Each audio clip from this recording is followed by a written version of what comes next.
Bonjour et bienvenue sur la chaîne Citoyen Lucide. Nous sommes aujourd'hui mardi le 29 novembre 2022. On va débuter notre revue de l'actualité avec un article du Journal de Montréal paru hier. Il y a un risque de crise de la retraite selon la PDG du Fonds de solidarité FTQ. La numéro 1 du fonds, en tout cas la FTQ, bref, sans venir la vague au Québec. Écoutez, vous qui nous suivez depuis longtemps et qui aussi vous tenez beaucoup au courant de l'actualité, nous personnellement, regardez, moi ça fait 2 ans que j'ai ma chaîne, ça fait 2 ans qu'on dit qu'éventuellement l'économie va cracher et probablement le système bancaire et toutes sortes de choses comme ça, là. Mais là, quand que vous avez des personnes comme la PDG, en fait, d'un des plus gros fonds de pension, en fait, là, des Québécois qui en parlent aussi, écoutez, il commence à y avoir des raisons de s'inquiéter pas mal. Par contre, moi, ce qui m'énerve un petit peu là-dedans, c'est que de plus en plus, tu sais, tous les fonds mutuels puis les fonds de pension, tu sais, au lieu de penser, vous vous souvenez, je pense que c'est la semaine dernière, je vous ai parlé là que le gouvernement le gouvernement, les démocrates puis Biden, OK, ils sont en train de vouloir comme délégiférer la réglementation concernant les fonds de pension, puis que maintenant, les compagnies qui font des fonds de pension, évidemment, ils sont plus obligés nécessairement de donner des rendements à leurs épargnants, OK? Alors, ce qu'ils doivent, en fait, c'est tout simplement investir dans des compagnies que l'indice ESG considère comme étant, on voit là, pour le wokisme, pour, admettons, la révolution verte, les réchauffements climatiques, ce genre de choses-là, l'extrême gauche, ainsi de suite. Et évidemment, on sait que c'est toutes des entreprises qui font faillite, puis c'est pas vraiment très long, OK? Et qui n'ont absolument aucun rendement. Et c'est des entreprises qui sont beaucoup, entre autres, là, dans le S&P 500, donc des espèces d'entreprises informatiques là, qui, on l'a vu depuis 1 an, là, ils ont perdu à peu près au minimum 70% de leur valeur, OK? Donc, le fonds de la FTQ est pas un petit peu différent de ça. Alors, voyez-vous, moi, de voir cette femme-là qui s'inquiète, mais qui, d'une autre manière, continue pareil à faire des espèces de politiques, d'investir ou plutôt de gaspiller l'argent des épargnants dans des entreprises qui n'ont absolument aucun avenir, OK? C'est vraiment inquiétant. Alors, c'est un petit peu la même affaire aussi avec la caisse de dépôt et de placement. On a su comment est-ce qu'il y a une espèce de téléphone rouge entre le bureau du Forban de pirate à Fitzgibbon qui colle la caisse et qui dit « Hey, toi, là, faudrait que tu investisses là-dedans. » Puis en bout de ligne, on se rend compte que la caisse perd vraiment plein d'argent. Alors, évidemment, quand on sait que les boomers vont prendre majoritairement leur retraite, ça va ponctionner énormément les fonds de pension, OK? Puis comme les entreprises vont plus nécessairement, on parle des FTQ puis des caisses de dépôt et de placement, aller mettre de l'argent comme par exemple dans des valeurs sûres comme, les industries pétrolières, parce que le pétrole, on est loin de plus en avoir besoin, en fait, puis qui vont tout simplement investir notre argent dans des entreprises qui vont éventuellement faire faillite, ça va mal partir, OK? Donc, voyez-vous, d'ailleurs, on apprend, je suis pas sûr que c'est dans cet article-là, mais vous vous souvenez, ça fait une couple de fois que je vous parle du groupe Sélection, l'espèce de patente là, de résidence pour personnes âgées, qui est extrêmement endettée. D'ailleurs, je vais en parler dans d'autres articles, là. Mais on apprend que la FTQ a investi de l'argent avec Sélection. Là, la madame, la PDG de la FTQ, a dit « Oh, nous, on n'est pas trop inquiets. Si jamais Sélection, ça floppe, il va y avoir d'autres investisseurs qui vont être intéressés à prendre la place. » Mais d'autres investisseurs quoi, là? Un Sélection 2.0, un Sélection 3.0, avec un gars qui, tout ce qu'il veut, c'est se mettre multimillionnaire, avoir la vie des grands riches, se promener un peu partout dans le monde en jet privé, voler de l'argent. Puis là, la FTQ va continuer de participer à ce genre d'entreprise-là. Alors, comment est-ce que vous voulez après ça avoir confiance dans notre système économique qui, on a plein de choses qu'on peut reprocher au capitalisme, mais le problème, c'est que c'est pas le système qui est problématique, c'est les humains qui sont en arrière de ça. C'est les gens qui s'en mettent plein les poches et qui sont corrompus parce que la nature humaine est mauvaise. Alors, bref, en tout cas, fait que oui, nous, on le sait que l'économie va pas bien, puis que l'avenir est sombre, puis que j'espère qu'au maximum, vous êtes capable de pouvoir gérer vous-même votre épargne pour votre retraite, parce que si vous pensez que ça va être là, des institutions comme la FTQ qui va bien placer votre argent, avec les affaires que je vous ai dites, puis les affaires que vous savez, ben c'est pas trop encourageant, là. Ensuite de ça, bon, voyez-vous encore, là, dans le Journal de Montréal, donc véhicules électriques, le Canada investit 27 millions de dollars dans la production du lithium. Donc, il n'y a pas seulement le gouvernement qui gaspille l'argent des payeurs de taxes, il y a des fonds de pension comme la FTQ aussi qui investissent, qui gaspillent leur argent là-dedans. Tu sais, voyez-vous, là, puis là, je ne l'ai pas mis dans Facebook, mais justement, tantôt, j'ai vu passer de quoi sur Twitter, OK? Tu sais, en tout cas, une espèce de dompe, là, où ce que vous avez des mobylettes électriques, OK? Des milliers de mobylettes électriques qui sont sur un terrain vague, que le gazon pousse, puis que là, il n'y a personne qui s'occupe de les recycler parce que ça coûte trop cher, ils ne savent pas quoi faire avec. Mais qu'est-ce que vous pensez qui va arriver avec les véhicules électriques? Ça va être la même affaire. Ça va être l'enfer. Fait que là, vous avez le gouvernement qui, normalement, le gouvernement canadien, là, ça devrait faire quoi? Je vous l'ai déjà dit, ça devrait gérer l'armée, les normes de transport, pour les avions, des affaires de même, mais pas commencer à investir de l'argent dans des trucs qui sont une catastrophe environnementale annoncée. Puis là, après ça, ben, vous avez les affaires privées comme la FTQ qui investissent exactement dans le même genre de choses que le gouvernement. Puis est-ce que le gouvernement nous a convaincus dans le passé, en fait, qu'il était capable de bien gérer les affaires? Non. Fait que là, les fonds d'investissement FTQ font exactement la même affaire que le gouvernement. Vous rappelez-vous aussi là, l'histoire de la crise de 2008 économique? Tu sais, on essaye de se dire, écoutez, si vous me donnez le choix entre est-ce que tu fais plus confiance au gouvernement ou aux entreprises privées? Ben, c'est toujours l'histoire de on va prendre pour le moins pire des deux. Donc, je fais quand même plus confiance à l'entreprise privée qu'au gouvernement. Mais si vous me demandez sur une échelle de 1 à 10, ben, le gouvernement, c'est 0 sur 10, puis l'entreprise privée, c'est peut-être... je vais dire 2 sur 10 parce que là-dessus, il y en a des entreprises qui sont correctes puis il y en a d'autres qui sont vraiment pas correctes, OK? Mais là, c'est ça l'affaire, c'est que quand on confie notre argent à quelqu'un d'autre puis qu'on voit ce qu'ils font avec, donc encore une affaire, voyez-vous, TVA Nouvelle. Ça, c'est un autre patente qui est géré par le gouvernement. Donc, un trou financier de 77,7 millions de dollars pour la STM. Donc, le gouvernement veut qu'on prenne le transport en commun, puis on le voit là-dedans, là, écoutez, ça vaut même la peine qu'on aille voir dans l'article parce que, écoutez, il n'y a rien à comprendre.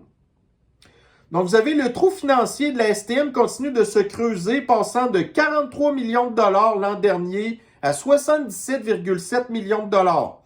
Ce qu'a annoncé la STM lundi en dévoilant son budget 2023.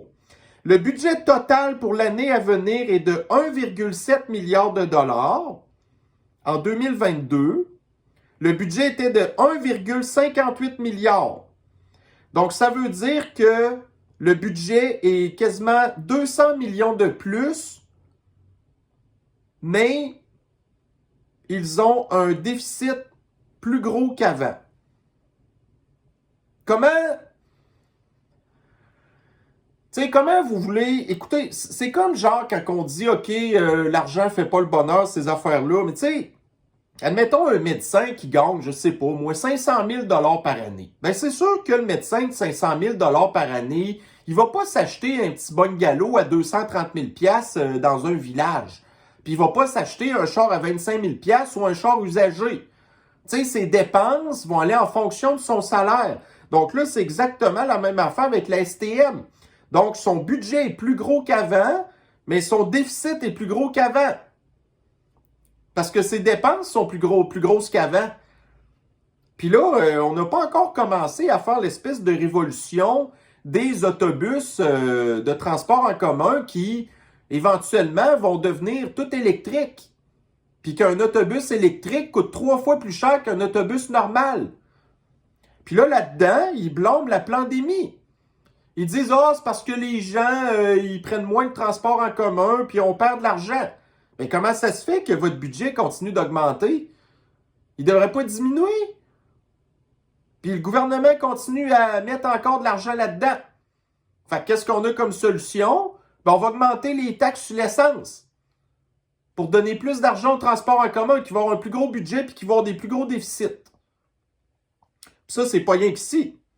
Vous avez ici la passe Navigo. Donc là, on est dans le BFM TV. Ça, c'est en France.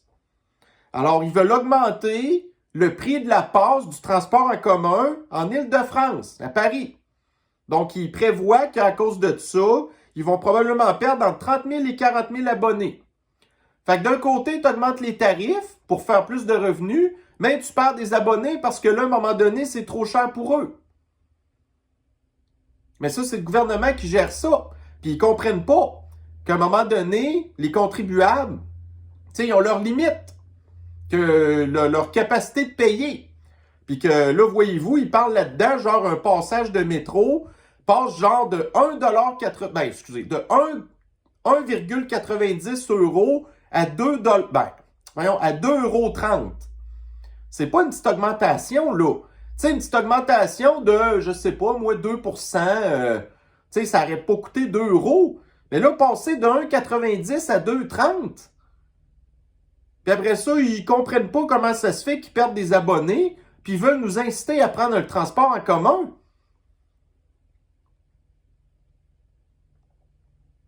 Donc, voyez-vous encore ici, le Journal de Québec, budget marchand, la hausse de taxes la plus salée en 15 ans, mais ça aurait pu être pire.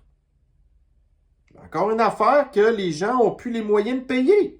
Après ça, ils se surprennent que mais là, la vie coûte trop cher dans les grandes villes, fait que les gens s'en vont en banlieue. Puis là, après ça, ils parlent en tout cas, du patente urbain, là. Pas de l'envahissement urbain, là, mais de l'étalement urbain. Puis ils comprennent pas pourquoi. Puis ils nous donnent pas plus de services, là. Fait que voyez-vous, là, j'ai ici une image qui nous explique un petit peu de quoi est constitué le budget de la Ville de Québec. Alors, partout, là, tu sais, sur 1$ de budget, vous avez plein de dépenses qui sont écrites là-dedans. Ça, c'est très résumé. Puis voyez-vous, moi, j'ai souligné en jaune tout ce qui me paraît un petit peu superflu. Tu sais, autres dépenses. OK? Ça veut dire quoi, ces autres dépenses? Genre les voyages que le petit communiste de Bruno Marchand va faire en France puis qui donne rien. Après ça, stimuler l'essor de la ville. Fait que ça, c'est quoi? C'est pour le tourisme. Puis en bout de ligne, vous avez Bruno Marchand qui dit qu'il veut éviter le surtourisme et qui trouve que le vieux Québec est trop rempli de monde quand il y a des bateaux de croisière en plein automne. Fait que pourquoi qu'on fait des dépenses là-dedans? D'abord, bien aménager la ville. Bon, moi, j'aimerais savoir ce que ça veut dire. Animer et soutenir le milieu. Bon, fait que ça, c'est la culture. Bon, la culture, ça ne sert pas à grand-chose. Mais on le sait que les villes doivent dépenser, je pense, entre 1 ou 2% de leur budget pour acheter des cochonneries d'artistes. Comme par exemple l'espèce de gros anneau de Stargate à Montréal. OK? Ensuite de ça, procurer un environnement éco-responsable et sain. Ben ça, on le sait. Bien administrer la ville, gouvernance. On ne sait pas ce que ça veut dire. Bien administrer la ville, service rendu. OK? Puis dépenses de financement. En tout cas, fait que voyez-vous, on aimerait ça avoir des explications. Mais moi, je considère que probablement minimum, 50%, la moitié du budget, que c'est rien que des niaiseries. Alors que la ville devrait s'occuper des aqueducs, ramasser vos vidanges, puis déneiger l'hiver. À peu près. Bon, fait qu'on en revient encore à sélection. Donc, la tentative d'appel de l'entreprise rejetée, les banquiers aux commandes. Donc, on le sait que Sélection est en train de faire faillite. Fait que là, voyez-vous, c'est un syndicat de faillite, un syndic de faillite qui va comme s'occuper de ça. Puis là, vous aviez les dirigeants de Sélection qui voulaient pas. Fait que là, les banques, qui sont des créanciers, ont dit non, non, nous, on veut pas que ça soit la même gang d'administration que vous avez réussi à flopper et que vous allez vous occuper de ça. On préfère que ce soit un syndic de faillite qui s'en occupe. Mais encore là, je vais préférer voir un syndic de faillite s'occuper de ça qu'un espèce de corrompu qui, en bout de ligne, je vous en ai parlé la semaine dernière, il y a un gars là-dedans qui est un des chums du Forban pirate à Fitzgibbon qui voulait aller travailler chez Sélection. Fait que pour administrer ce genre de choses-là, encore là, je vais faire plus confiance à l'entreprise privée, les banques, qui, elles, veulent vraiment faire des rendements, parce que sinon, ben, il n'y a pas de dividendes sur les actions puis des affaires de même, qu'un espèce d'oligarque. Parce que ce gars-là, c'est un oligarque, le gars de Sélection. Puis comme je l'ai dit tantôt, ben, la FTQ a investi genre 200 millions de dollars dans Sélection, qui est en faillite. Tu sais, le patente immobilier, ça va pas bien, hein? Pour les gens qui me suivent depuis longtemps, vous savez, je vous ai régulièrement parlé de ça, l'histoire de Evergrande, qui est une espèce de grosse entreprise immobilière en Chine. Alors, avant de faire ma vidéo tantôt, je me suis dit, bon, justement, je vais aller voir qu'est-ce qui se passe avec Evergrande, et je suis justement tombé sur un article qui est paru hier. Crise de l'immobilier en Chine. Evergrande vend un terrain à 1 milliard de dollars. On apprend là-dedans que, tu sais, l'ex-poids lourd de maudite publicité, de l'immobilier est étranglé par une dette estimée l'an dernier à quelques 300 milliards de dollars dans un secteur en crise en Chine. Ça, c'est géré pas mal par le gouvernement communiste. Donc, quand le gouvernement pense qu'ils sont capables de gérer des affaires de même, qu'on voit des histoires de plans, là, comme Trudeau qui dit qu'il va genre faire construire 17 000 logements abordables, que c'est le gouvernement qui va payer pour ça. Donc, ça va être une espèce de mini Evergrande. Puis voyez-vous, qu'est-ce que ça donne Evergrande en Chine? Qui est pourtant le modèle des mondialistes, le modèle des communistes, ainsi de suite. Ben, c'est en train de flopper. Parce que c'est trop gros. C'est trop gros.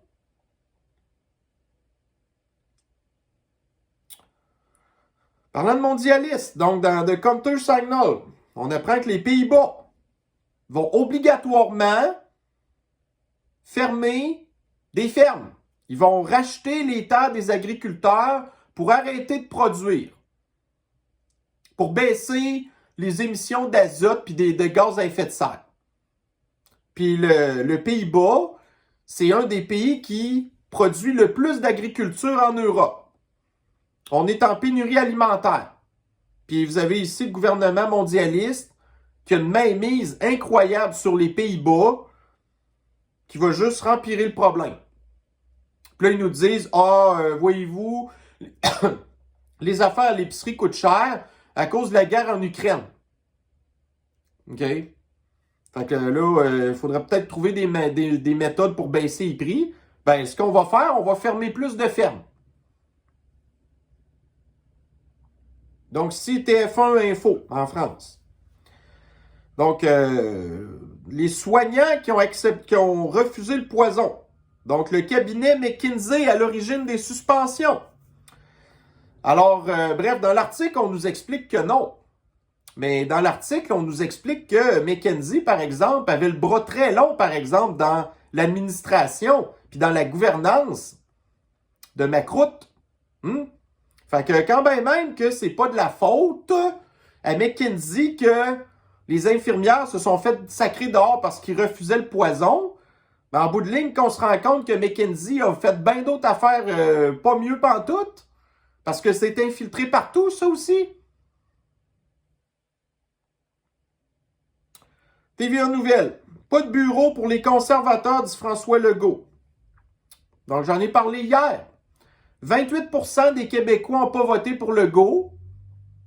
28% des Québécois qui ont voté n'ont aucune voix nulle part à l'Assemblée nationale. Puis après ça, on vient nous dire qu'on est en démocratie. OK.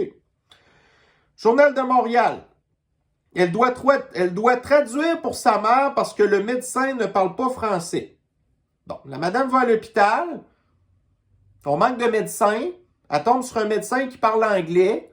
Puis là, elle chiale parce qu'elle n'est pas capable de parler français.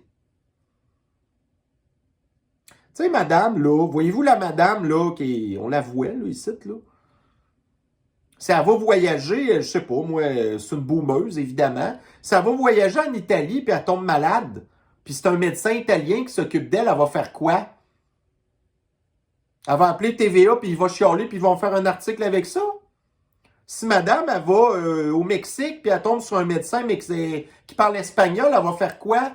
Ou si madame la boumeuse, qui, je sais pas, moi, c'est une snowbird, puis elle s'en va aux États-Unis, en Floride, pendant l'hiver, puis elle tombe malade, puis elle tombe sur un médecin qui parle anglais, elle va faire quoi?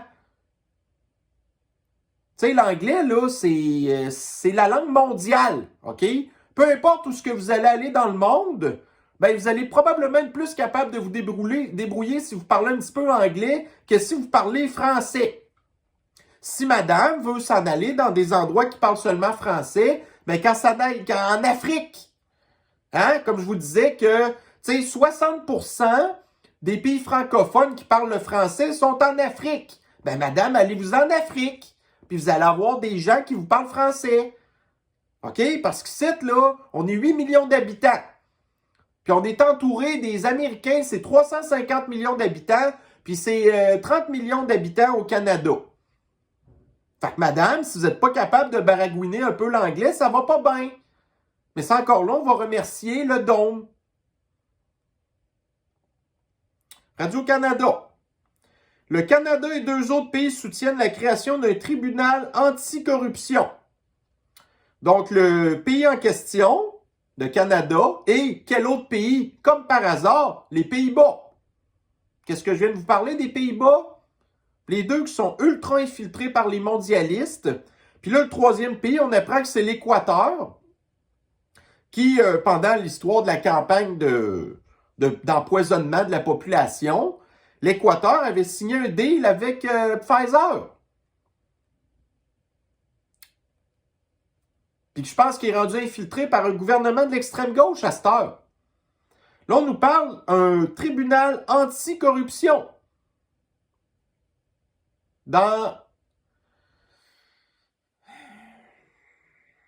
Mais en fait, savez-vous, de quelle corruption qu'ils vont parler? Ils vont encore parler de la corruption des oligarques russes. Ils vont essayer de parler, je ne sais pas. Pensez-vous qu'ils vont parler que le Canada, le Canada maintenant est rendu sous la botte du Forum économique mondial, puis le Pays-Bas aussi? Puis toutes les histoires de fraude, là, sur le réchauffement climatique, puis toutes les affaires qu'on a parlé tantôt, des entreprises qui sont backées par Bill Gates, George Soros, tous ces gens-là, c'est tout corrompu, ça, là. Ils vont-tu passer dans le tribunal de l'anticorruption? Puis il faut qu'on ait confiance à ça. Les médias qui sont tous achetés par les mêmes mondialistes. The Independent. Le nombre d'enfants qui se sont fait prescrire des pilules pour dormir a triplé en 7 ans, selon des données. Les enfants qui ont besoin de prendre des somnifères pour dormir,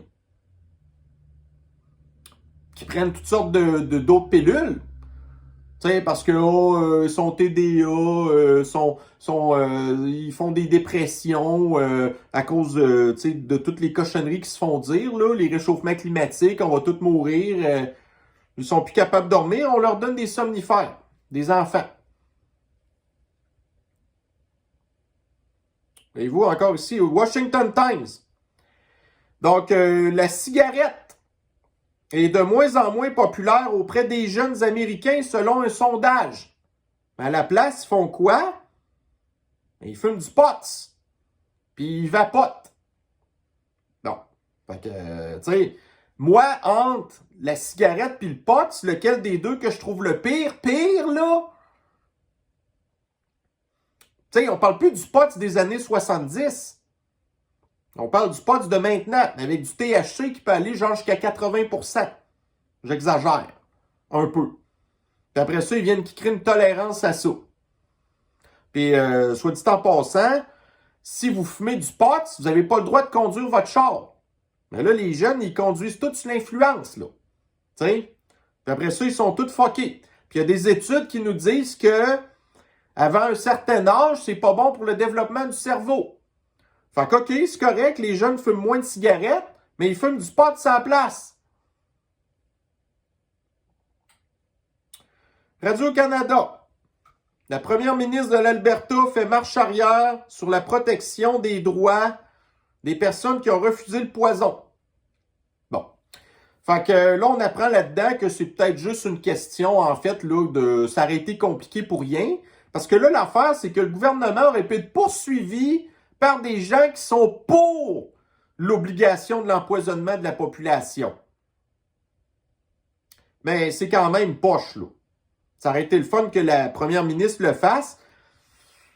Mais, en tout cas, bref, fait que je sais que ça va décevoir bien des gens. Parce qu'il y en a qui ont beaucoup d'espoir de la première ministre de l'Alberta qu'elle va transformer sa province en une espèce de Texas du Canada. Là, on parle de maladie mentale ici. Donc, voyez-vous, là, dans l'administration de Joe Biden, vous voyez la photo ici, là, vous avez ce gars-là qui était un expert dans les déchets nucléaires ou je ne sais pas trop quoi. Donc, Biden l'a engagé pour on ne sait pas trop quoi, en fait. Puis là, ben, il est allé, cette affaire-là, à l'aéroport il n'y a pas longtemps, puis il a volé la valise d'une madame. OK? Puis là, il y a du monde qui se sont rendus compte de ça, qu'il avait volé la valise. Fait que le gars, il gagne quand même un salaire qui est dans les 6 chiffres. Mais quand vous êtes un criminel dans l'âme, peu importe le salaire que vous êtes, si en plus que vous souffrez des graves problèmes mentaux, ben si vous êtes un criminel, vous allez quand même faire des affaires de criminel. On apprend dans l'article, entre autres, que il dit qu'il s'est trompé. Et pourtant, ça a l'air qu'il a ouvert la valise, puis qu'il a sorti le linge de la madame, puis il n'a pas allumé, lui-là, que c'était pas sa valise. Ça, c'est le genre de gens qui sont dans l'administration de Biden. Puis pensez-vous que c'est mieux dans le gouvernement du Parti communiste à Trudeau, ici, là? Avec Freakland, puis Mélanie Joly, puis l'autre espèce de troll, là, Al Jabra, puis tout, là. Ou le terroriste du climat, Guilbeault. Donc, ça, c'est dans le Figaro. Éolien, la crainte de la déferlante chinoise. Donc, on apprend là-dedans que les grosses compagnies éoliennes de l'Europe ont de la misère. Ils font, ça coûte trop cher. Ils font pas d'argent avec ça. Mais les Chinois, comme avec les chars électriques, qui sont capables de produire pas cher parce qu'ils exploitent leurs travailleurs, ben là, vous allez avoir les Chinois qui vont être capables de produire des éoliennes moins chères. Fait que là, vous aviez ici, là, des espèces de motés de mondialistes qui pensaient que la transition verte, la révolution verte, puis la 4e révolution de Klaus Schwab, que ça allait donner des bons emplois aux Occidentaux. Alors qu'en bout de ligne, c'est probablement les Chinois qui vont nous vendre le scrap pas cher. Puis nous, ben...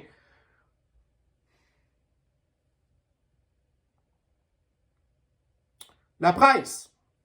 L'hiver sera coriace, tenace et riche en tempêtes. Mais où c'est qu'il est, le réchauffement climatique? C'est pour ça que je vous dis, moi, je pense que cet hiver, quand ils vont voir qu'ils vont plein de fret, puis plein... Là, ils vont revenir, ils vont parler de changement climatique. Mais là, quand ils vont revenir à l'été, puis qu'ils vont une couple de jours à 30 degrés Celsius, ils vont parler de réchauffement climatique. Mais là, ils blâment l'hiver à cause du réchauffement climatique. Dans le Daily Mail encore. Donc, aux États-Unis, il y a des experts qui prévoient que le prix des maisons va chuter d'environ 20%. Entre autres, à cause là, des taux d'intérêt qui ont super augmenté. Donc, les gens sont tellement endettés qu'ils seront plus capables de garder leur maison, ils vont les vendre. Mais ils vont avoir tellement de maisons sur le marché que le prix va baisser. C'est exactement ce qui est arrivé à la crise économique de 2008. Donc, l'histoire se répète. Parce qu'encore là, ils ont mal géré. Daily Mail toujours. Donc, on est ici... OK. Donc, Elon Musk, qui a acheté Twitter, hein, on sait bien. Et lui, c'est un grand défenseur là, de la liberté d'expression. Alors, étant donné qu'il a mis la main sur Twitter, ben là, maintenant, il était capable d'aller fouiller dans un tiroir que c'est de salles qui se cachaient là-dedans. Donc, on apprend là-dedans, effectivement, que...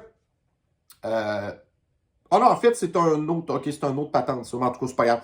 Mais c'est pas grave. Donc, voyez-vous, tu sais, Twitter, entre autres, qui censurait énormément, tu sais, l'histoire, là, de la désinformation en rapport avec la pandémie. Alors, quand nous, on disait que c'était pas mal de la foutaise, puis que le poison était un poison, ben, tu te faisais censurer.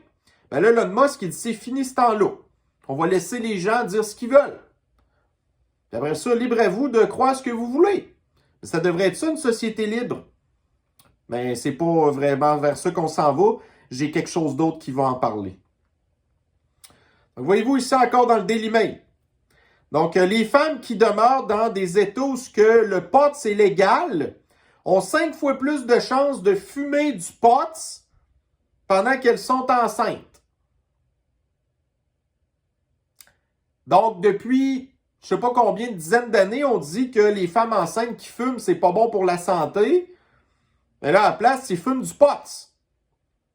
Il y a une espèce là, de truc là-dedans, le THC, qui se ramasse dans les enfants, là. Puis après ça, quand ils allaitent, ben, le THC se ramasse aussi dans le lait maternel. Puis c'est pas bon pantoute, là, pour justement, voyez-vous, pour le développement des enfants. Puis qu'après ça, ça fait entre autres, là, des naissances prématurées, ce genre de choses-là. C'est encore là. Aux États-Unis, c'est un peu différent d'ici. Il y a des mentalités très différentes entre les États démocrates et les États républicains. Alors, c'est beaucoup dans les États démocrates qu'ils sont pro-pots. Donc, les femmes pro-démocrates dans les États bleus vont fumer du pot. Puis après ça, les enfants vont être toutes fous. Tous des problèmes de développement. Mais ça encore là, ça fait partie du plan d'avoir toute une gang d'attardés mentaux que le gouvernement va pouvoir manipuler comme ils veulent. Alors justement, ici, je l'ai là, dans le disclose.tv. Donc, on apprend que Google, c'est gros en sacrament, le Google, OK? Ils vont essayer de faire une espèce là, de... Regardez, voyez-vous, là... En tout cas, ils veulent combattre la désinformation en essayant plutôt d'utiliser un comportement basé sur la science. La science de qui? La science des apocalyptiens du climat, la science des communistes, la science de ceux qui veulent vous empoisonner, la science de ceux qui veulent faire disparaître l'humanité, et on va censurer le reste. Donc, il y a des gens dans les commentaires qui font remarquer que ça nous ramène encore à George Orwell, Big Brother. Donc, aux États-Unis, le gouvernement n'a pas réussi à le faire. Son espèce de board de misinformation. Ben là, vous avez Google qui va prendre la place. Fait qu'est-ce qu'il nous reste à faire? Ben, c'est de trouver d'autres alternatives. Quand ça ne fait plus, nous, on migre ailleurs. Puis Google, ben, il perdra de l'argent. Puis tant pis pour eux. Puis nous, on sera ailleurs, puis l'information va continuer à se propager pareil. Parce que l'humain, comme ça, est résilient. Quand ça va pas bien, il s'en va. Pas pour rien, entre autres, qu'en Amérique, ça a été colonisé par des gens peut-être en 10 000 ou 30 000 avant Jésus-Christ, on ne sait pas trop. Parce qu'ils suivaient, le troupeau de patentes. Puis à un moment donné, regarde, ils ont traversé les sites. Parce que nous, on est comme ça. Quand les affaires font plus notre bonheur, ben on prend nos clics, nos claques, puis on s'en va. Fait que Google, ben regarde, ils auront leur espèce de dôme à eux qui vont avoir encore là, évidemment, une partie de l'extrême gauche qui va être de leur côté, et ainsi de suite. Pendant que nous, ben écoutez, on va faire nos affaires de notre bord. T'sais, voyez-vous, entre autres, quand The Orange Man n'était pas content de s'être fait sacrer d'or de Twitter, ben il a parti son propre réseau social. Puis quand Elon Musk a vu ce qui se passait, que ça n'avait plus d'allure dans Twitter, ben il a acheté Twitter. Fait que, tu sais, voyez-vous, on est toujours capable de se débrouiller quand même.